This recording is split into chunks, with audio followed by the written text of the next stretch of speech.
बिस्मिल्लाहिर्रहमानिर्रहीम। अस्सलाम वालेकुम नाज़रीन, फैसलाबाद में FD अथॉरिटी की इंफोर्समेंट टीम की एक बड़ी कार्रवाई सामने आई है, जिसमें 3 गैर मंजूरशुदा हाउसंग स्कीमों की गैर कानूनी तामीरात को मिसमार कर दिया गया है।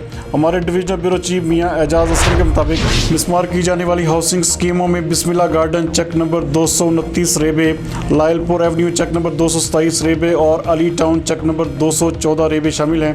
इंफोर्समेंट टीम ने मौका से तामीराती सामान को भी कब्जा में ले लिया है। इस सारे मामले पर DG FDA सुहेल ख्वाजा की जानब से एक वार्निंग भी जारी की गई है। उनका कहना है कि मंजूरी हासिल किए बगैर हाउसिंग कॉलोनियों के क़याम से मुकम्मल तौर पर इज्तनाब किया जाए।